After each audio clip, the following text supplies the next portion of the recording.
الحمد لله وكفى وسلام على عباده الذين اصطفى أما بعد فأعوذ بالله من الشيطان الرجيم بسم الله الرحمن الرحيم يا أيها الذين آمنوا قوا أنفسكم وأهليكم نارا صدق الله العظيم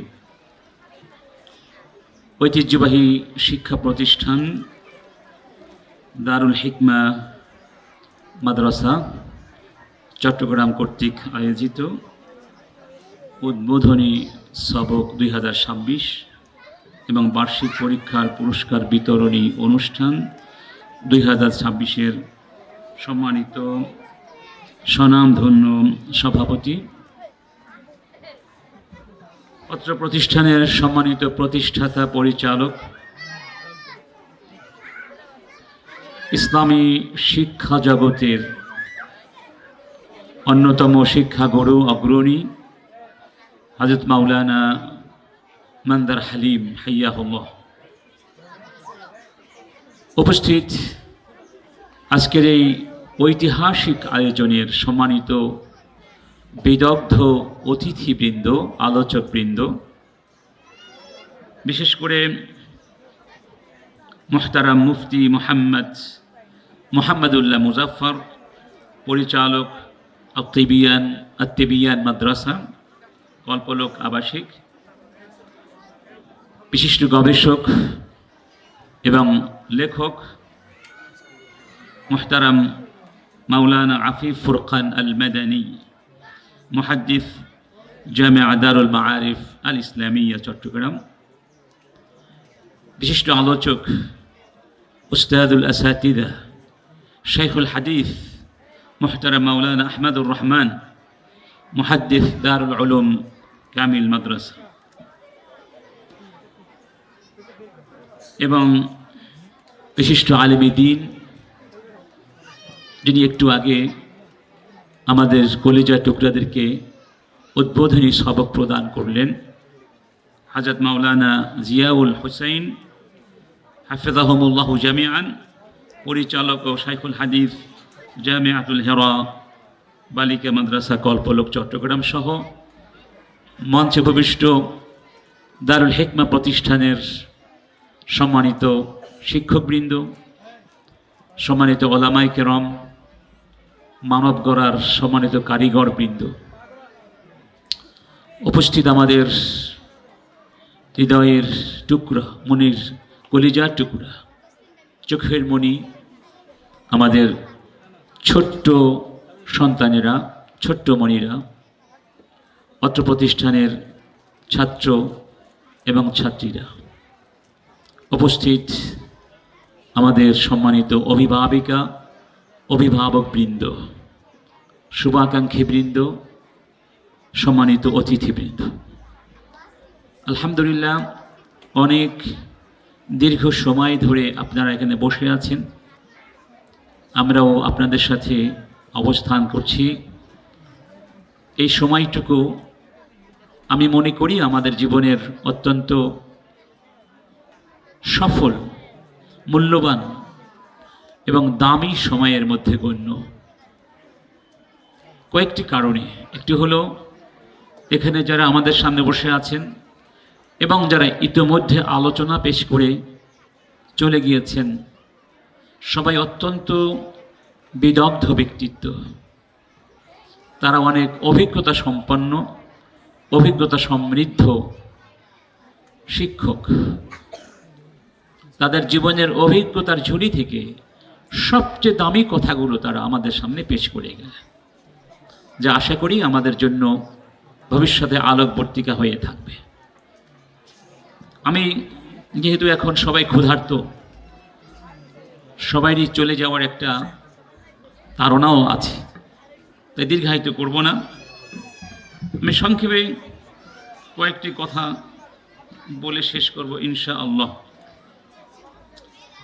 আমাদের ভাই মাওলানা ফুরকান, আফিফ ফুরকান বলেছিলেন কোরআনুল কারীমের একটি আয়াতের উদ্ধৃতি দিয়ে, আল মালু ওয়াল বানুনা যিনাতুল হায়াতিদ দুনিয়া, সম্পদ এবং সন্তান, জাগতিক জীবনের সৌন্দর্য।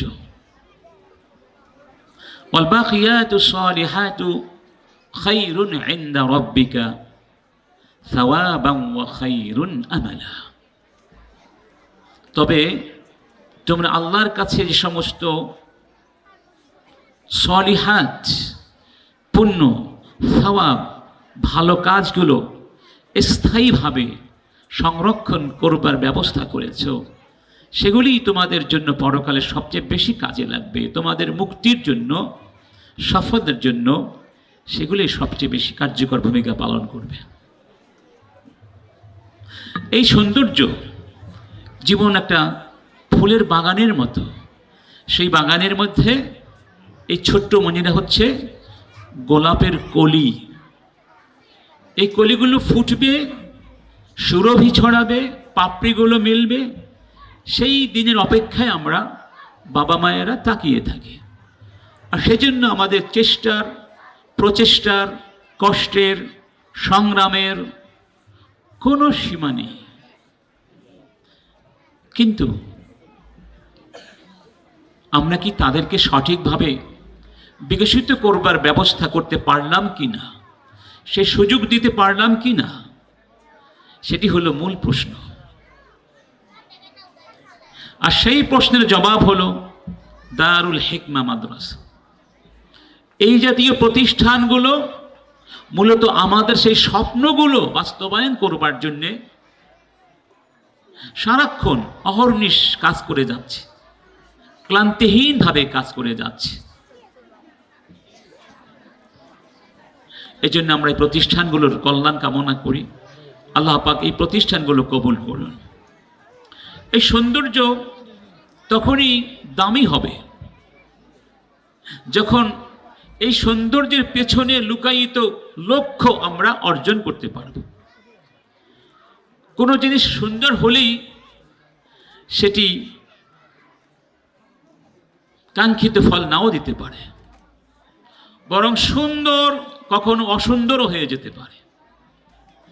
যেমন আমি একটা খুব দামি পোশাক পরলাম, দেখতে খুবই সুন্দর, কিন্তু সেই পোশাকে আমার সদর আবৃত করছে না, তাকে সুন্দর বলা যাবে না, বরং সেই সৌন্দর্য আমাকে ধ্বংস করে দেবে।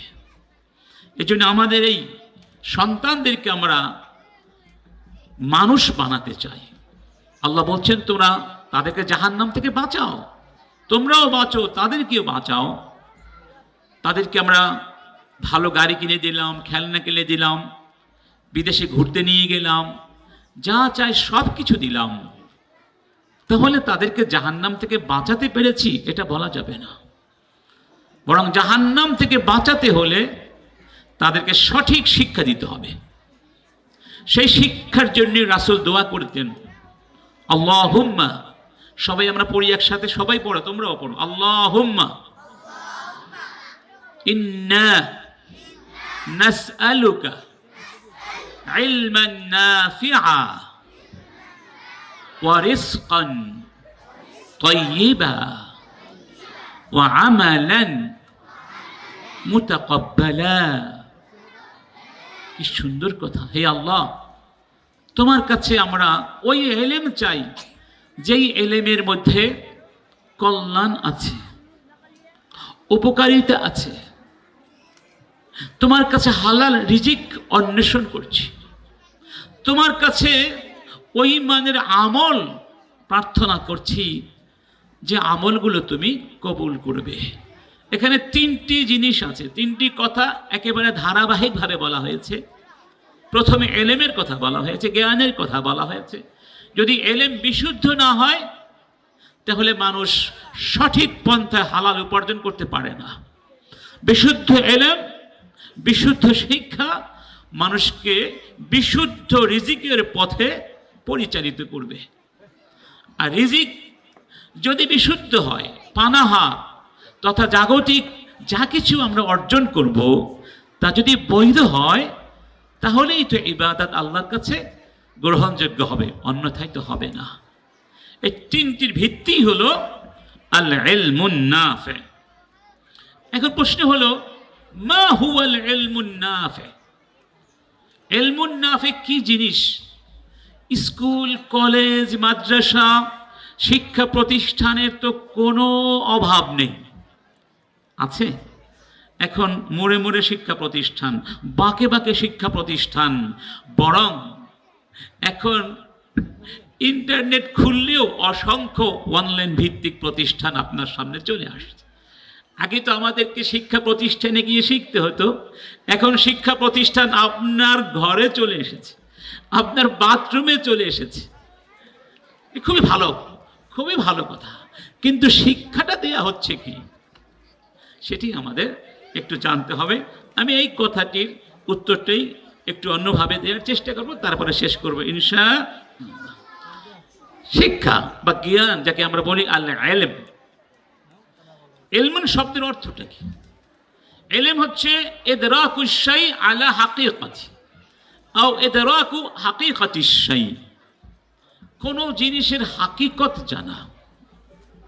যেমন ধরুন, এই পৃথিবীতে আমরা ছিলাম না, তারপরে এসেছি, ঠিক না? এখন কেন আসলাম, কিভাবে আসলাম, কি করণীয়, কোথায় যাব, মৃত্যুর পরে আবার কি হবে না হবে, এই যে অসংখ্য হাকায়েক আমাদের সামনে লুকায়িত আছে, এই মহাসত্যগুলো আমরা বুঝতে পারবো না এলেম ছাড়া।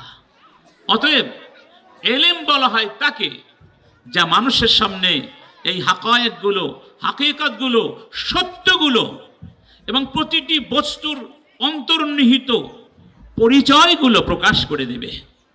আর এই হাকিকত জানার এলেম ওই সত্তার পক্ষ থেকে আসা এলেমের মাধ্যমে সম্ভব, যিনি সব কিছু সৃষ্টি করেছেন, যিনি সব কিছুর হাকিকত জানেন। অতএব কোরআনের এলেম, হাদিসের এলেমকে বাদ দিয়ে কোন হাকিকতের সন্ধান করা সম্ভব নয়। 2 নম্বর, আল ইলমুন নাফি সেই এলেম যে এলেম মানুষের ভেতরের চক্ষু উন্মোচিত করে দেয়। আমরা মনে করি যার এই চর্মচক্ষু নেই সেই ব্যক্তি অন্ধ, কিন্তু বাস্তবতা তা নয়। যেই ব্যক্তির চোখ অন্ধ তাকে আল্লাহ আসল অন্ধ বলেননি। আল্লাহ পাক বলছেন কোরআনুল কারীমের ভেতরে যে ফাইন্নাহা লা তা'মাল আবসার ওয়ালাকিন তা'মাল কুলুবুল্লাতী ফিস সুদূর। আসলে চামড়ার চক্ষু অন্ধ হয় না, আসলে অন্ধ হয় এই মনের চোখ।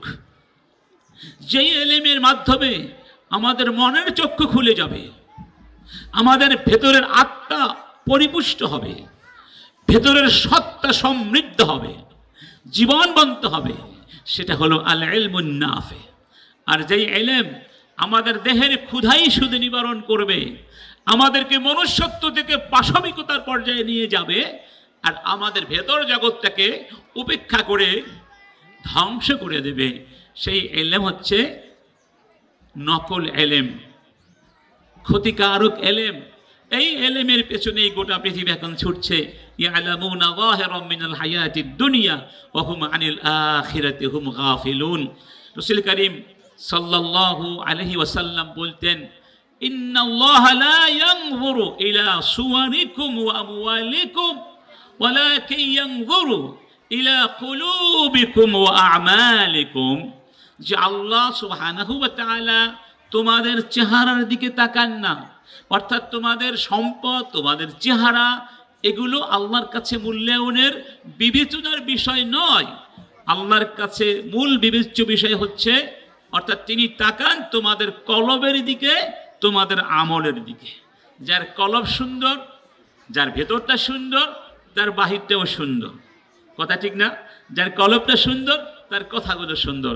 এজন্য একজন মনীষী বলেছিলেন যে ঈমান বা তাকওয়া এটা হচ্ছে একটা গোলাপের মতো, ফুলের মতো। এই ফুলটা মানুষের মনের মধ্যে প্রস্ফুটিত হয়, ফোটে, এবং সেই পাপড়ি, সেই ফুলের যে সুরভি, এটা প্রত্যেকটা অঙ্গ প্রত্যঙ্গে চলে যায়। সেই সুরভি যখন চোখে চলে যায়, সেই চোখ দিয়ে হারাম জিনিস কেউ দেখে না। সেই সুরভি যখন হাতের কাছে চলে যায়, হাত দিয়ে কাউকে কষ্ট দেয় না, হারাম দিকে হাত প্রসারিত করে না।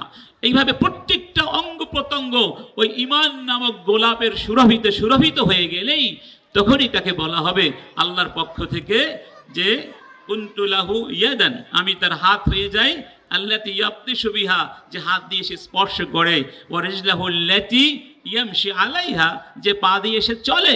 আল্লাহ মানুষকে বলেন যে আমি তার পা হয়ে যাই, যে পা দিয়ে সে হাঁটে, আমি তার হাত হয়ে যাই, যে হাত দিয়ে সে স্পর্শ করে ধরে, আমি তার চোখ হয়ে যাই, যে চোখ দিয়ে সে দেখে। কারণ তার ভেতরের ওই ঈমান, ওই শিক্ষার ফুল সুরভি তার গোটা দেহে ছড়িয়ে পড়ছে এবং সে সত্যিকারের মানুষ হয়ে গিয়েছে, যেন আল্লাহ পাকের বিধানের বাহিরে কিছুই সে করছে না। যেন আল্লাহ বলতে চান আমার বান্দার চোখটা যেন আমার চোখ হয়ে গেছে, ওর হাতটা যেন আমার হাত হয়ে গিয়েছে, কারণ সেই অঙ্গ দিয়ে আমার সাথে নাফরমানি করে না। এই জন্য আমরা সেই এলেম শিক্ষা দিতে চাই, যে এলেম শিক্ষা দিলে আমাদের এই কলিজার টুকরোদের ভেতরের জগৎটা আলোকিত হয়ে যাবে এবং তারা সত্যি সত্যি আলোকিত মানুষ হয়ে যাবে। আমরা সেই এলেম শিক্ষা দিতে চাই যে এলেমের মাধ্যমে মানুষের ভেতরের নৈতিক গুণাবলীগুলো জাগ্রত হবে। মানুষকে তো এই জন্যই মানুষ বলা হয়, তার মধ্যে মানবিক গুণাবলী আছে, ঠিক না? ইনসানিয়া আছে। ইনসানিয়া মানে মানবিকতা বোধ। যেই শিক্ষা শিখলে মানবিক হওয়া যায় না, সেই শিক্ষাকে তো শিক্ষাই বলা উচিত নয়। আমি একটা কাহিনী পড়ে বলি, আমার খুব ভালো লাগে। এই কাহিনীটা যখন প্রথম পড়েছিলাম মিশরে বসে একটা বইতে, আমি নিজে অজান্তে অনেক কান্না করেছিলাম, কেন জানি না, এত ভালো লেগেছিল আমার। ছোট্ট একটা কাহিনী। হাসান হোসাইন দুইজন ছোট্ট শিশু বা বালক, রাসূলের নাতি ছিলেন। তো দুই ভাই একদিন খেলাধুলা করছিলেন, হঠাৎ দেখলেন একজন মুরব্বী অজু করছে। তো যারা লক্ষ্য করলেন এই মুরব্বীর অজু হচ্ছে না। আছে না অনেক মুরব্বী অজু করতে পারে না, হতে পারে না, আমরা অনেক আছি। তো তারা বলা বলি করলেন চলো গিয়ে বলি যে আপনার অজু হচ্ছে না, ভালো করে করেন। আরেক ভাই বললেন এরকম বলা তো ঠিক হবে না, কারণ আমাদেরকে আমাদের নানাজি কি শিক্ষা দিয়েছেন? নানাজি শিক্ষা দিয়েছেন মাল্লাম ইয়ারহাম সাগীরানা ওয়ালাম ইউওয়াক্কির কাবীরানা ফালাইসা মিন্না। যারা ছোটকে স্নেহ করে না, বড়কে সম্মান করে না, তারা আমাদের অন্তর্ভুক্ত নয়। সে তো আমাদের বয়সে বড়, বা তিনি তো আমাদের চেয়ে বড়, অতএব এভাবে বলা ঠিক হবে না। এই তো শিক্ষা। কাছে গিয়ে তারা দুই ভাই পরামর্শ করে বুদ্ধি করে একটা সিদ্ধান্ত নিয়ে বললেন যে চাচ্চু, মানে আমাদের ভাষায় বলছি যে আমরা দুই ভাই, আমরা রসুলের নাতি, আমি হাসান ও হোসাইন, নানাজির কাছে আমরা অজু শিখেছি। আমরা দুই ভাই অজু করব, আপনি শুধু বিচার করবেন কার অজু কত সুন্দর। সুবহান। দুই ভাই অজু করতে লাগলেন, আর এই মুরব্বী দাঁড়িয়ে দেখতে লাগলেন। বুঝতে পারলেন যে আসলে ওরা আমাকে অজু শেখাতে চায়। তখন তিনি বললেন বুঝতে পেরেছি, তোমরা আমাকে অজু শিক্ষা দিতে চেয়েছো, আমি তো অজু জানতাম না, সত্যি তোমাদের কাছ থেকে আজকে শিখে নিলাম। এই যে আদর্শ, আচরণের মাধুর্য, ভদ্রতা, উন্নত রুচিবোধ, এগুলোই যে শিক্ষায় থাকে না, সেগুলো শিক্ষা নয়, সেগুলো হচ্ছে নিছক পাশবিকতা, নিছক জৈবিক ক্ষুধা, স্বার্থ চাহিদা নিবারণ করার কৌশল মাত্র, আর কিছুই না। এই জন্য আমরা সেই শিক্ষাটাই আমাদের সন্তানদেরকে শিখাতে চাই। যাই হোক, আসলে বেশি দেরি করা ঠিক হবে না। সর্বশেষ কথা যে আমরা সেই শিক্ষা দিতে চাই যে শিক্ষা নিয়ে নবীরা পৃথিবীতে এসেছিলেন। নবীদের রেখে যাওয়া মিরাস, সেটাই আসল শিক্ষা। যেমনটি আবু হুরায়রা রাদিয়াল্লাহু আনহু যখন বাজারে গেলেন, লোকে লোকে অরণ্য বাজার, উঁচু জায়গায় দাঁড়িয়ে বললেন ইয়া আহলাস সুক মা ইউজিজুকুম। ভাবার তো হচ্ছে, হে যারা বাজারে রয়েছ, তোমরা এখানে এখনো কি করছো? তোমরা কেন যাচ্ছ না? কি হয়েছে তোমাদের? তো তারা বললেন ওমা ইয়া আবু হুরায়রা, কি বলতে চাও? বললেন যাকা মিরাসু রাসূলিল্লাহি সাল্লাল্লাহু আলাইহি ওয়াসাল্লাম ইউকাসসাম আলা তাযহাবুনা ওয়া তাখুযুনা নাসিবাকুম মিন। রাসূলের রেখে যাওয়া পরিত্যক্ত সম্পদ মিরাস বণ্টিত হচ্ছে, তোমরা যাবে না? তোমরা তোমাদের অংশ বুঝে নিবে না? সবাই দৌড়ে গেল, আর আবু হুরায়রা সেখানে দাঁড়িয়ে রইলেন। এই লোকগুলো আবার একটু পরে ফিরে আসলেন, এসে বললেন, আবু হুরায়রা, তুমি না বললে এখানে রাসূলের সম্পদ বণ্টিত হচ্ছে রাসূলের মসজিদের ভেতরে? কই, কিছুই তো দেখলাম না। লা দিরহাম ওয়ালা দিনার ওয়ালা আইয়াশাই, কিছুই দেখলাম না। তখন তিনি বললেন, কিছুই দেখোনি? কিছুই দেখোনি? তারা বললেন, দেখেছি, কিছু মানুষ নামাজ পড়ছে, কিছু মানুষ হালাল হারাম নিয়ে আলোচনা করছে, মানে কোরআন চর্চা করছে, এলিমেন্ট চর্চা করছে, এর বাইরে তো কিছুই দেখলাম না। বললেন, ওয়াই হাকুম, ওয়াই হাকুম, যাকা মিরাসু রাসূলিল্লাহি সাল্লাল্লাহু আলাইহি ওয়াসাল্লাম। এগুলোই তো হচ্ছে রাসূলের মিরাস। এই মিরাস মিরাসুল ইলম। নবীরা লাম ইওয়ারিসু দিরহামান ওয়ালা দিনারা, ইন্নামা ওয়ারাসুল ইলম, ফামান আখাযাহু আও ফামান আখাযা বিহি আখাযা বিহাযিন ওয়াফির। অতএব সেই মিরাসু আর রিসালাতিল মুহাম্মাদিয়া, সেই মিরাসই এই প্রতিষ্ঠানগুলো বন্টন করছে। অতএব আমরা যদি সত্যিকার অর্থে শ্রেষ্ঠ প্রজন্ম গঠন করতে চাই, যারা দুনিয়ায় শ্রেষ্ঠ হবে, আখিরাতেও শ্রেষ্ঠ হবে, যারা মানুষকে অধিকার দিতে শিখবে, দায়িত্ববোধে উজ্জীবিত হবে, যারা আল্লাহর খিলাফত প্রতিষ্ঠার যোগ্যতা অর্জন করবে, যাদেরকে নিয়ে আমরা অহংকার করব, গর্ব করব, যারা হবে সাহাবায়ে কেরামদের উত্তরসূরি, যোগ্য উত্তরসূরি, তাহলে আমাদেরকে এই প্রতিষ্ঠানগুলোকে বেছে নিতে হবে। এর কোনো বিকল্প আমাদের সামনে আর নাই, আসারও কোনো সুযোগ নাই। তো আমি এখানে শেষ করছি। আমি আমাদের যারা আজকে ছেলেরা মেয়েরা পুরস্কার পাবে, বিভিন্ন যোগ্যতার মানদণ্ডে যারা শ্রেষ্ঠত্বের মালা পড়েছে, আমরা তাদেরকে অভিনন্দন জানাই, এবং যারা একটু পিছিয়ে রয়েছে তাদেরকেও আমরা অভিনন্দন জানাই। তোমরা আরও এগিয়ে যাও, সিদ্ধান্ত নাও, আমি ক্লাসের ফার্স্ট হব। যারা ফার্স্ট হয়েছো, ভালো করেছো, তারা সিদ্ধান্ত নাও, আমরা এই সুনাম এবং অবস্থান ধরে রাখার চেষ্টা করব। বাবা মা যারা আছেন, আমাদের মায়েরা বোনেরা, আপনাদেরকে অভিনন্দন জানাচ্ছি। আপনারা দিন শিক্ষার জন্য, দিন বলবো না, এলেম শিক্ষার জন্য, ইসলামে যা কিছু কল্যাণকর সবই এলেম, সবই ইসলামের এলেম, সবই ইসলামের এলেম। এলেম অর্জন করবার জন্য পাঠিয়েছেন। আল্লাহ পাক আপনাদের মনের স্বপ্নগুলো পূরণ করে দিন, বাবাদের মনের স্বপ্নগুলো পূরণ করে দিন, এবং এই প্রতিষ্ঠান যারা গড়েছেন মহা স্বপ্ন নিয়ে, সেই স্বপ্ন বাস্তবায়ন করে এই প্রতিষ্ঠানকে শুধু এই এলাকার ভেতরেই নয়, সমগ্র বাংলাদেশের ভেতরে একটি অতি সুন্দর, চমৎকার, যাকে বলা হয় সেন্টার অফ এক্সিলেন্স রূপান্তরিত করে দিন। আসসালামু আলাইকুম ওয়া রাহমাতুল্লাহি ওয়া বারাকাতুহু।